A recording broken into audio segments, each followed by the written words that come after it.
Ever wondered why sometimes, despite our best efforts, things don't go as planned? Could there be a deeper, spiritual dimension to this? We've all faced situations where we've given our all, yet the results have been far from what we expected. Life can indeed be unpredictable, throwing curveballs at us when we least expect them. But what if we told you that there's an ancient wisdom that could provide a profound perspective on this very phenomenon? In this video, we're going to explore a powerful shloka from the Bhagavad Gita, the sacred Hindu scripture. It's a teaching that discusses the nature of action, outcomes, and our role in it all. This shloka emphasizes the importance of selfless action and detachment from the outcomes of our actions. So, if you've ever questioned the unpredictability of life or wondered about the deeper meaning of your actions, stick around. Let's delve into an ancient wisdom from the Bhagavad Gita that offers a profound perspective on this issue. The Bhagavad Gita, a revered scripture, in its second chapter, verse 47, provides an insightful answer. The verse, in its original Sanskrit, goes as follows: Krumnyavadikaste ma flesukdakan ma krumfletub urmate sungustkabni. Translated into English, it reads, "You have a right to perform your prescribed duties, but you are not entitled to the fruits of your actions. Never consider yourself to be the cause of the results of your activities, nor be attached to inaction." The overarching theme of this shloka, or verse, is the concept of selfless action, the performance of one's duty without attachment to the outcome.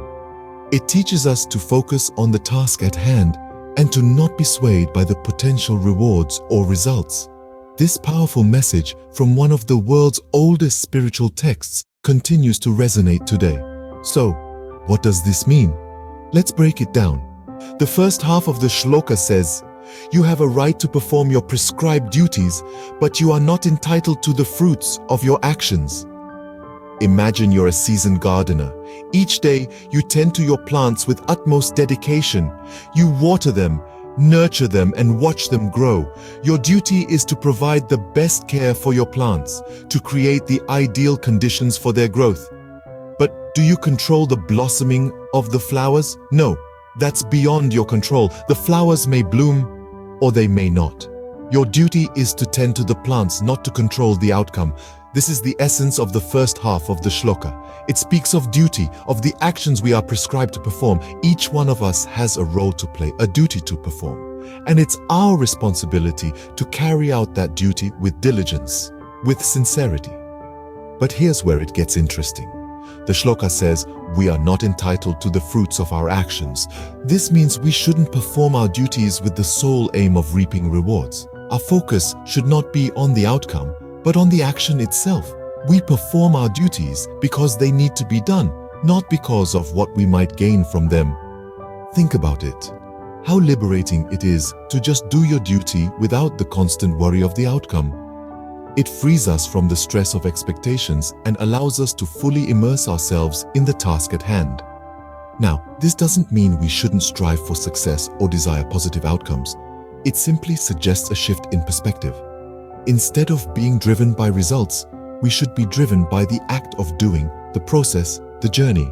So the emphasis is on action, not the outcome. But there's more to this. Scene script. Let's look at the second part. It says, "Never consider yourself to be the cause of the results of your activities, nor be attached to inaction." This part of the shloka is where the profundity really kicks in. The idea of not considering oneself as the cause of results is a call to detach from the ego. The ego, our sense of self-importance, often tricks us into believing that we are the center of the universe, the puppeteers controlling the strings of our lives.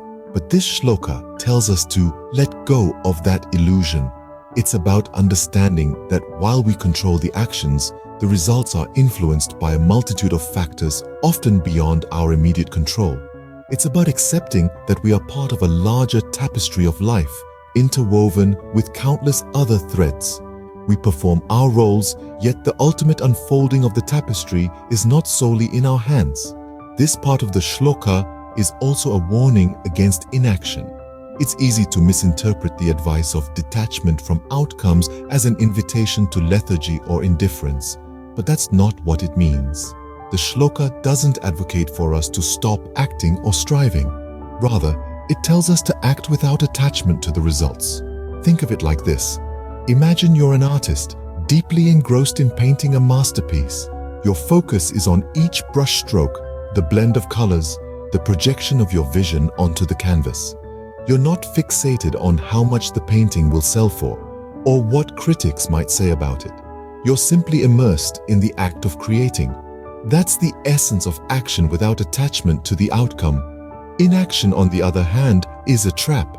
It's the path of least resistance, the easy way out when the going gets tough. But the shloka encourages us to act, to fulfill our duties and responsibilities, regardless of the challenges we may face.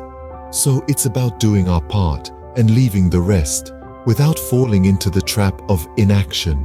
So, what have we learned from this profound shloka? In essence, it distills the wisdom of ages into a handful of words. It urges us to perform our duties without becoming entangled in the anticipation of the results. This is not to say that we shouldn't care about the outcomes. Rather, it suggests that our focus should be on the action itself, not its fruits. This shloka also discourages us from considering ourselves as the sole cause of the outcomes of our actions. This promotes humility and discourages ego, reminding us that we are but a small part in the grand scheme of things. Moreover, it warns against idleness. Inaction is not a solution. We must participate in the world, fulfill our duties, and contribute to the collective, all the while maintaining a sense of detachment from the immediate outcomes. In essence, it's about finding freedom in action, not from action. Remember, the journey is as important as the destination.